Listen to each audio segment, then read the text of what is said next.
A powerful tool in the science of control systems is known as the transfer function. The transfer function is basically the ratio of the output of a system, ratio of the output of a system to the input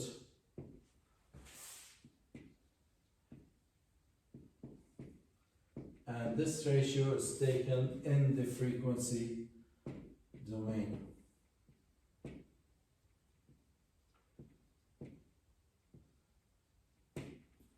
And one condition is applied here, which is assuming zero initial conditions.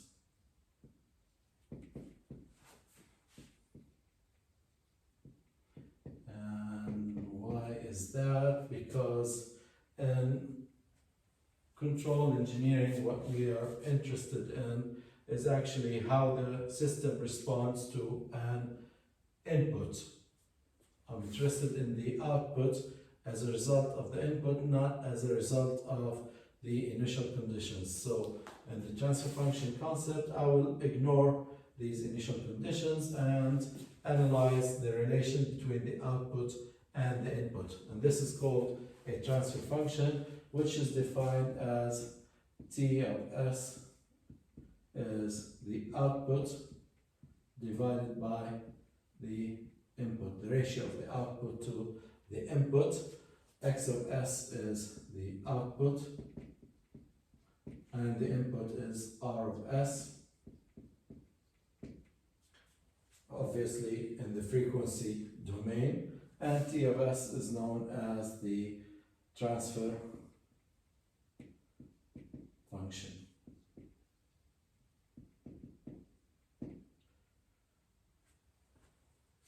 Now, this is an important concept because we'll see that this transfer function determines the characteristics of the response of a system to a certain input. Now, for example, let's say that we have a system represented by the differential equation, let's call it A x double dot plus B x dot plus C equals R of T, some input, C x. Now, using Laplace transform and assuming zero initial conditions, the Laplace transform here is going to be A s squared x of s plus B s, there are no initial conditions here, B times s because it's the first derivative, x of s, no initial conditions, plus C x of s equals the Laplace of R of t is R of s. And now the ratio is T of s is x s divided by R of s, and that's going to be 1 divided by, take the x of s common, I'll end up with A s squared plus B s plus C. And that's the transfer function, which is the ratio between the output and the input. Now, this is very important to know because let's go back to our examples in solving the differential equations.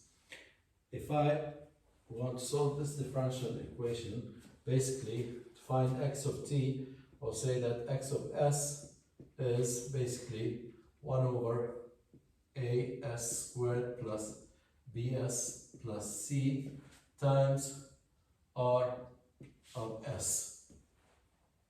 And then I'll use partial fractions, and I'll have a set of fractions here. And taking the inverse, I will end up with the solution, the homogeneous and particular solution altogether. Now, I know that the partial fractions that will come from the r of s, which is originally the r of t, are going to give me the particular solution. And that I know ahead of time that's going to look like the input here, the r of t. It's going to be the same form. If this is a constant, I will end up with a constant part here in the solution. If it is a sine or a cosine, I will end up with a sine and cosine exponential. The part here that will show up in the particular solution is going to be an exponential function. The part that I do not know is the part that comes from this fraction, which is the part that comes from the left-hand side of the differential equation. Now, the partial fractions of this part determine the homogeneous solution. The homogeneous solution will determine whether the system is stable or unstable. Now, basically, I will have the roots here, break this into certain fractions, okay, and then take the Laplace inverse of these fractions to determine the solution. So, for example, if I have a system and I end up with x of s equals s plus 1, s plus 2 as a result of this fraction, and plus some other fraction here as a result of the input, let's call it s plus 7, for example, I know that this will be the particular solution, which comes from the r, and the response coming from these two fractions will be e to negative t and e to negative 2t multiplied by certain coefficients here, the a and b. Now, since these are two negative exponents, these two responses will decay to 0 with time. That's the exponential function, e to negative a t. So I know my response here is stable because the roots here, s equals negative 1 and s equals negative 2, will lead to negative exponential. That's stable. Now, if I end up with fractions that look like s minus 1 and s plus 2, then I will end up with e to power t and e to power negative t. This will decay to 0, but this part will grow exponentially to infinity, and that means the response here is unstable. So this is because the roots here, s is equal to 1, and here s is negative 2. Negative 2 is not a problem. 1 is a problem because it goes to infinity. Also, suppose that we end up with fractions with higher order, s squared plus 4 plus s squared plus 4, then these are going to lead to sine and cosine function. So when I have roots, complex roots, because the roots here are s equals plus minus j2, complex roots, I will end up with sine and cosine. We'll discuss this later in more details, but the most important thing to keep in mind that all these details depend on the denominator of the characteristic equation. That determines what the homogeneous response is going to look like, and that determines whether the system is stable or unstable. So that's why this is the most important part of the transfer function, and that determines the stability of the transfer function, and that's why we call this part of the transfer function the characteristic equation.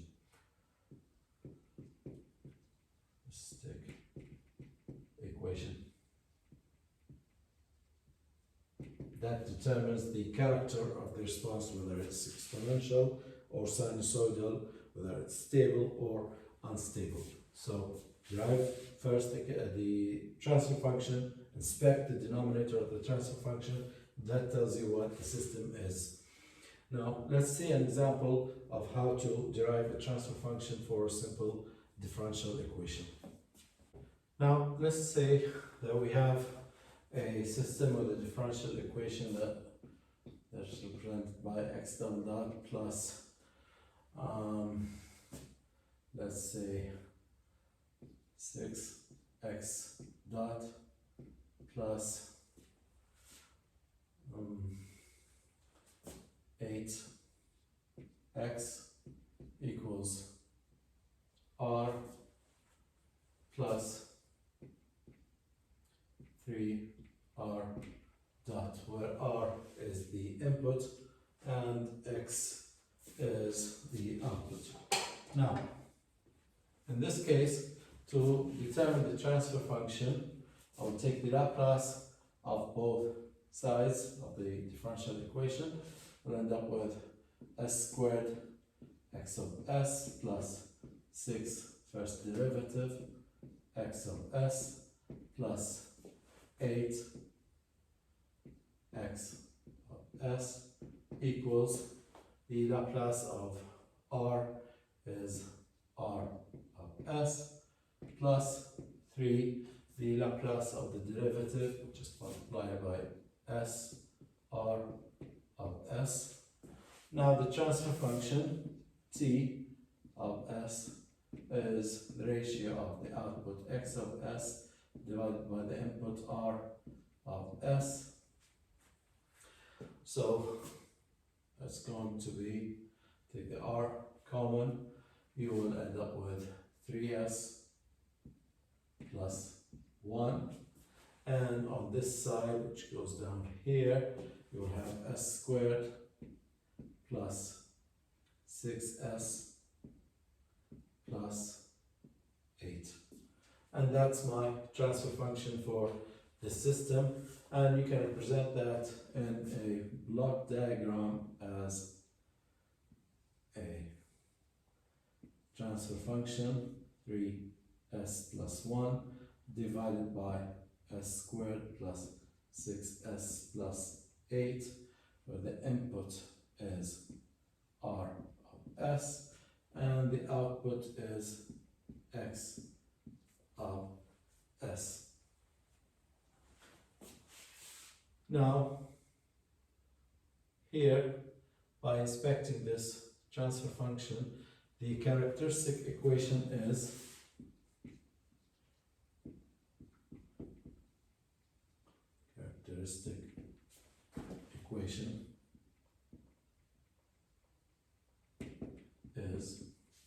let's call it q, is s squared plus 6s plus 8. And the roots of this characteristic equation, if you break it into fractions, it's s plus 2 times s plus 4. So that means the roots are s equals -2 and s equals -4. So if I break this into partial fractions, I will have a solution with two functions, e -2t, e -4t, plus the particular solution. And the particular solution is dependent on whatever R of S is. This part of the solution is stable, it's exponentially decaying response. I got that information just by inspecting this denominator, the fractions of the denominator and the roots of the denominator. So the response here is stable just by inspecting this equation. If I have a transfer function, let's say another example, assume T of S equals, I have a transfer function x of S divided by R of S, that's equal to, let's say 5 divided by S squared plus 9. Now in this case, if I try to break this into partial fractions, I will have one fraction with higher order term S, and I cannot break that.